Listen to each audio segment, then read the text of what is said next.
It was a cold February night in 1974, Fort Worth, Texas, a night that began like any other for 17-year-old Carla Walker. But by the time the city woke up 3 days later, her disappearance had plunged an entire community into fear and confusion. What happened to Carla? How could a bright, promising teenager vanish without a trace from a public place, a place filled with people? Before we dive into the details, don't forget to hit that subscribe button and ring the bell. Because here at Life Stories Archive, we bring you the darkest, most mysterious true crime stories. Stories that will keep you on the edge of your seat. Carla was your typical American teenager, attending high school, spending weekends with friends, and dreaming about the future. On Valentine's Day, she had been at a local dance with friends, a night filled with laughter and hope. But as the clock struck 11:30 p.m., Carla left the dance and headed toward the bowling alley parking lot where she had parked her car. Little did she know, this ordinary moment would become the last time anyone saw her alive. This story isn't just about a disappearance. It's about how justice can be delayed for decades, how science would eventually bring a breakthrough, and how one man's actions shattered a family forever. Before we move forward, I want to ask you, what do you think happened to Carla that night?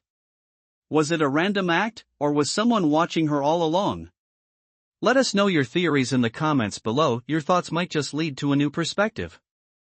And if you're as fascinated by cold cases and true crime as we are, make sure to subscribe so you don't miss the upcoming sections, where we'll uncover the details of Carla's disappearance, the long search for answers, and the shocking forensic breakthrough decades later. In the next section, we'll explore the chilling last moments when Carla was last seen, the mysterious parking lot, the eyewitness accounts, and the questions that police struggle to answer. But what if the answers to Carla's disappearance weren't just in that parking lot? What if clues were buried somewhere no one expected, hidden in plain sight for decades? This wasn't a random abduction by a stranger passing by. Evidence would later suggest a chilling possibility: someone had been watching Carla, waiting for the perfect moment. The police were left with more questions than answers. Why would a young girl vanish without a trace from a public place? And how could no one have noticed anything suspicious? As days passed, hope dwindled, but the story was far from over. If you were an investigator on this case, what would be your first move? What would you look for? Drop your ideas in the comments below. We read every one, and some have inspired new theories before. Unbeknownst to the public at the time, the Fort Worth police were quietly gathering evidence, interviewing witnesses, and piecing together Carla's last known movements. But no breakthrough came, not for decades. And years later, thanks to advances in forensic science, a forgotten piece of evidence would become the key to unlocking this cold case, a revelation that changed everything and brought a man to justice. It's a reminder that sometimes, justice isn't swift, but it is relentless. So stay with us as we peel back the layers of this haunting story, from a teenage girl's final steps to the tireless quest for truth that spanned generations. Next up, we'll step into that eerie parking lot where Carla was last seen, hear the eyewitness accounts that puzzled investigators, and uncover the first clues that sparked a decades-long search. February 14, 1974. The night Carla Walker vanished remains etched in the memories of Fort Worth residents. But what exactly happened in those last crucial minutes? Who saw her last? And why did it take so long to piece together the puzzle? Carla had spent the evening at the Valentine's Day dance with friends, enjoying a rare night out. As the event wrapped up around 11:30 p.m., she said goodbye and made her way to the parking lot where she had parked her car. A routine act, but one that would be her final known movement. Several witnesses would later recall seeing Carla that night, but their accounts conflicted, and confusion soon clouded the investigation. One witness claimed to have seen a shadowy figure near Carla's car, but others saw nothing unusual. Who was right? And could this mysterious person hold the key to the case? The parking lot was dimly lit, with only a few cars scattered around. It was cold and quiet, a place where people expected to feel safe. But that night, fear crept in. At approximately 11:40 p.m., witnesses say Carla was seen speaking to a man near her car. A stranger whose identity would remain unknown for years. Some said he was calm, others said he seemed nervous. This man would eventually become a central figure in the investigation, But back then, he was just a shadow, a name without a face. Within an hour, Carla was nowhere to be found. Friends and family began to worry, but at first, no one suspected the worst. Her car remained in the parking lot, untouched, keys still inside, belongings undisturbed. It was as if Carla had simply vanished into thin air. Police were notified shortly after midnight. Officers arrived to begin a thorough search, but the first 48 hours would prove critical and frustratingly elusive. Initial searches turned up no trace. No footprints, no signs of a struggle, only silence. Investigators interviewed dozens of witnesses, gathering statements that sometimes conflicted, often frustrating the search for clear answers. If you were in the investigators' shoes, how would you handle conflicting eyewitness reports? What strategies would you use to find the truth? Let us know your thoughts below. Among the witnesses, some reported hearing strange noises, muffled cries, a car speeding away, but none could place them with certainty. Decades later, these ambiguous clues would gain new significance as forensic science advanced. The early investigation was painstaking and slow, a race against time that would stretch into years. In the next part, we'll dive deeper into the police procedures, the family's heartbreaking search, and the critical missteps that may have delayed justice. As the first 48 hours ticked by, frustration grew among the police and Carla's family. Time was running out, and the city held its breath. Investigators set up a command center, coordinating search parties that scoured parks, rivers, abandoned buildings, and neighborhoods. Volunteers handed out flyers, hoping for a lead. But despite the urgency, key challenges plagued the investigation: contradictory eyewitness accounts, lack of physical evidence, and a community gripped by fear and suspicion. One man, however, slowly emerged from the shadows, someone who would later become the prime suspect. But back then, he was just another person of interest, blending into the fabric of Fort Worth. This man had connections to other crimes, violent acts that only came to light years later, but at the time, his name was just one piece of a much larger puzzle. Meanwhile, Carla's family refused to give up hope. They held press conferences, pleaded for information, and offered rewards, desperate for any clue. But as weeks turned to months, the trail went cold. Despite extensive efforts, the police struggled with limited forensic tools. Fingerprints, fibers, and physical clues that today would be crucial were then either missed or mishandled. Years later, when new technology emerged, previously overlooked evidence would be re-examined, shifting the entire investigation's course. But before we get ahead of ourselves, let's look closer at the early police efforts, how interviews, timelines, and witness statements shaped the initial understanding of that cold February night. Detectives interviewed dozens of people who saw Carla at the dance, in the parking lot, and on nearby streets. But no two stories matched perfectly. Why do eyewitness accounts often conflict in cases like this? Could some witnesses have missed crucial details, or worse, intentionally misled investigators? What's your take? Share your thoughts in the comments. One witness described a tall man in a dark coat, pacing near Carla's car. Another saw a different person entirely, shorter, wearing a hat. Which, if any, was the real suspect? The confusion hampered the investigation, but it also hinted at a chilling possibility, that Carla's disappearance wasn't random, that someone was watching her movements carefully. Next, we'll hear first-hand testimonies that puzzled investigators and raised more questions than answers. What contradictions hid deeper truths? Stay tuned. If you find this case as haunting as we do, don't forget to like, subscribe, and hit the notification bell. Your support helps us bring more stories like Carla's to light. Up next, the eerie parking lot, the witnesses' stories, and the first cracks in this cold case. In the quiet stillness of a February night in 1974, the last words anyone heard came from a teenage girl, and the next thing that happened would shatter lives and start a mystery that would last decades. It was just after 11:30 p.m. on February 17th. Carla Walker, 17 years old, full of promise, had just attended a Valentine's Day dance at Western Hills High School in the Fort Worth area. She and her boyfriend decided to stop at the parking lot of the nearby bowling alley, then known as Ridgely Bowl, to talk in the car, share a quiet moment after the dance. The parking lot was dimly lit, cars scattered, the cool Texas air pressing in. In that ordinary moment, the door of the car swung open. A stranger emerged. Witnesses would later describe a man, around 5'10", wearing a dark coat. Another described a hat. Conflicting memories.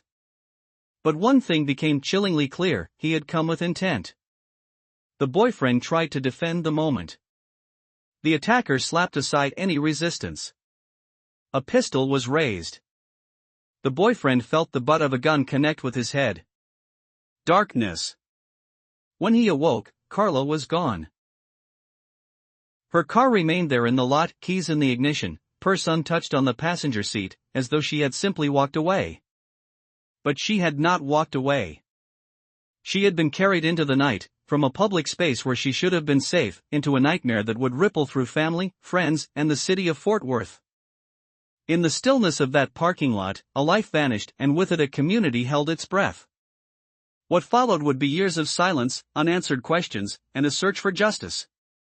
As dawn broke the next morning, the lights in that lot grew cold, and the investigators' search began. But within those first 48 hours, the trail would grow increasingly faint. At that moment, the night's air in Fort Worth carried a chilling silence. One teenager was gone. A community awoke to fear. And the clock began to tick. In the next 48 hours, every second mattered, but so did every mistake. Because in those hours, the trail of evidence would fade, witness stories would diverge, and what should have been a race for answers turned into a fight against time itself. It started shortly before midnight when the call came in. The car still sat in the lot outside the bowling alley, keys in the ignition, the passenger door shut. But inside, something had broken the routine of a Valentine's night. For the detectives of the Fort Worth Police Department, the first hours were critical. They established a command post, mobilized search teams, canvassed the parking lot, interviewed the boyfriend, gathered the purse, the car, the scene, anything that might point to what had happened. But early on, they ran into problems. The lot, at night, had been poorly lit. Foot traffic had come and gone. Cars had moved. People left. Because it was after a dance, multiple witnesses were milling about, loud music, laughter, cars leaving. Sorting the normal from the abnormal was a challenge. A key witness, the boyfriend. He'd been pistol-whipped, unconscious for a time. When he regained consciousness, Carla was gone. But his memory was fragmented: gun flash, the man's voice, a blur of motion. He described the attacker as white, about 5'10", dark coat, but he couldn't be sure. Meanwhile, dozens of others gave statements.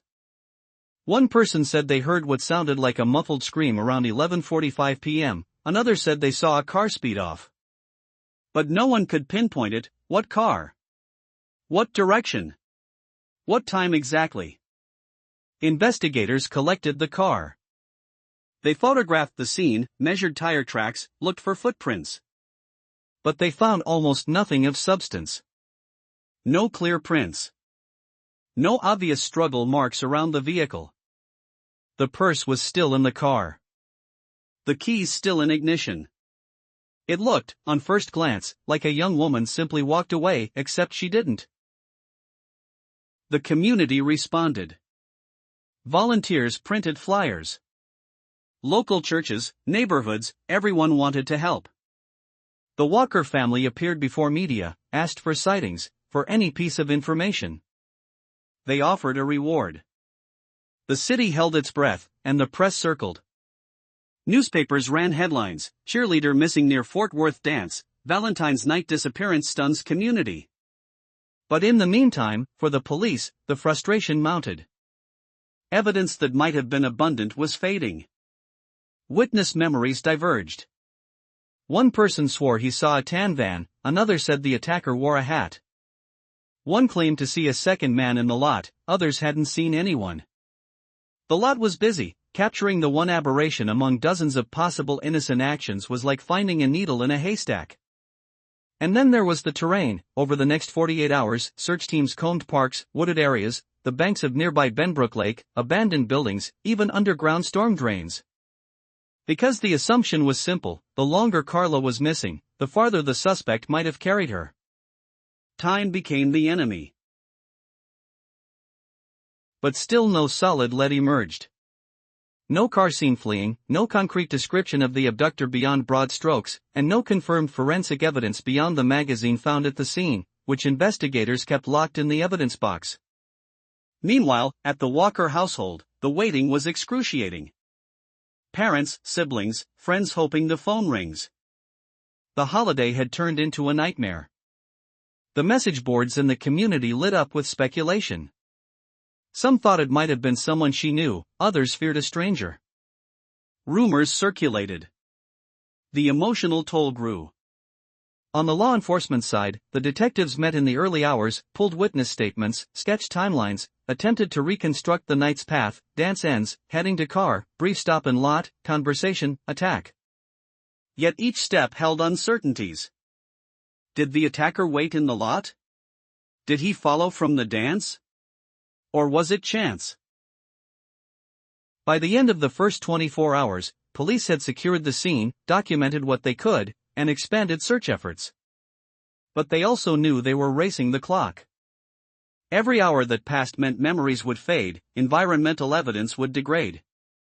The parking lot, open to the public, offered little the ordinary night had not disturbed. As the second day dawned, volunteers continued flyers, search parties trudged through cold Texas February morning air. The local media updated the story, still no sign of Carla. The sense of urgency deepened, but hope was wavering. Investigators had to also manage expectations. They held tense coordination meetings. They interviewed dozens of witnesses again. They sorted who was credible. They cross-checked timelines, who left when, who saw what, where were cameras, though 1974 surveillance was minimal. They looked at neighbors around the bowling alley. They scanned the area around the Altamere traffic circle near Ridgely Bowl. Still, the physical trail was almost silent.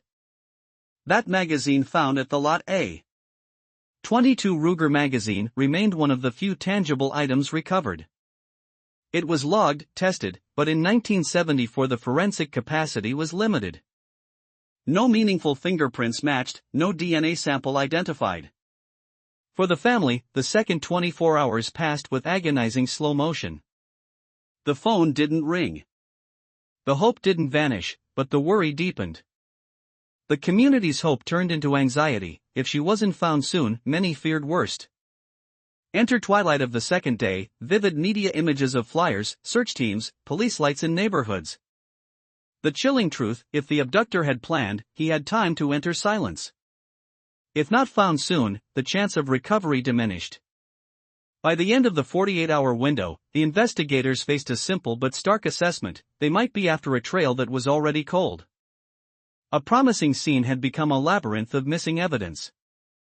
Every hour the lead wasn't found, the harder the case would become. And so the investigation pivoted to long-term mode. From frantic search to cold case preparation. But the Walker family, the police, the city, none of them gave up. Because though the first 48 hours had passed without a breakthrough, they believed this wasn't the end. The search had changed gears. The question now: how would they keep chasing answers when the trail had gone dark? When the search teams finally paused for the night, the lot stood empty. The lights flickered. Carla's car was gone. What remained were questions, whispers, and the promise that nothing would be forgotten. Next, we'll examine the pivotal letter that resurfaced decades later, a cryptic message from the past that reignited the case. Almost half a century had passed with no break in the case. Yet buried in the original file was a simple piece of paper, a handwritten letter, and signed, cryptic, claiming the truth. What could a letter written so long ago mean now? And who would dare speak after decades of silence? In April of 2019, the quiet file cabinet at the Fort Worth Police Department's cold case unit was opened wide.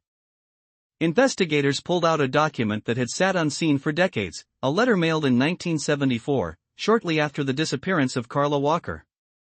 The business press the letter was handwritten, crude. On its face it bore little more than a confession or a claim, killed Carla Walker in Benbrook. It is hard to say, but it is true. The business press. The writer signed off only with sign 10100, a curious notation that detectives believed might reference a police code for dead body. Oxygen. Why had this letter remained out of the public eye for so long?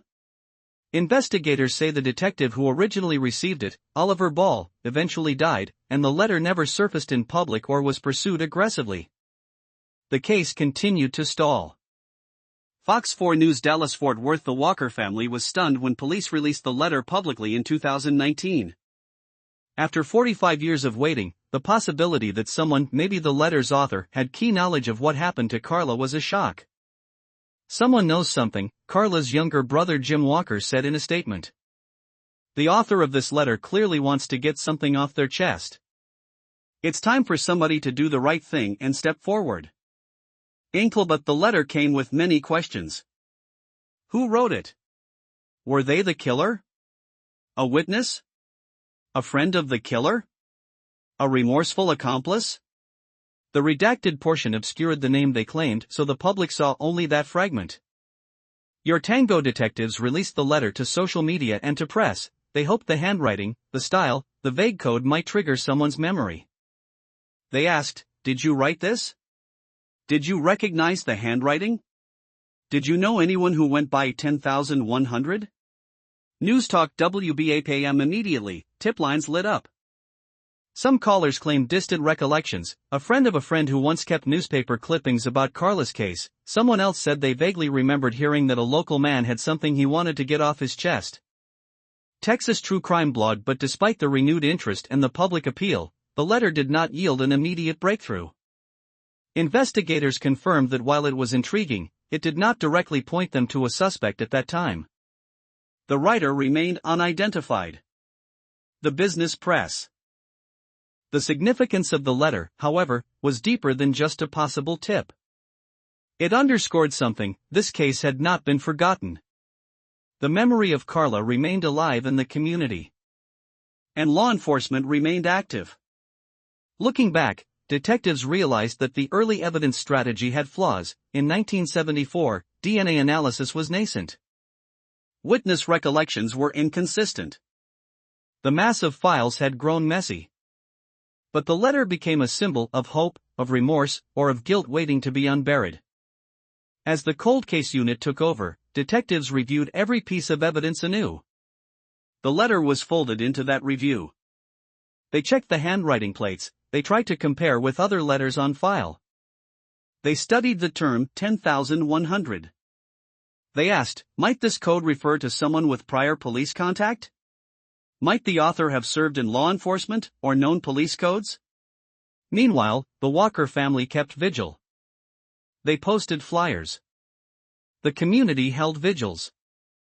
For decades, February 17th remained a date of pain and remembrance. But now, suddenly, a new clue flickered. The possibility of answers reignited a fire. In the months following the public release of the letter, detectives reorganized the case file: digital scans, new witness outreach, forensic evidence reinventory. They prepared for the possibility that modern science might catch up to the old crime. Perhaps the most important shift this letter inspired was organizational. The cold case unit prioritized the case, secured funding, and partnered with new labs to review items that had sat idle. The letter, in a sense, became the catalyst for reinvestigation. By the time they closed this segment of the investigation, investigators were quietly hoping this was not the final clue but a turning point.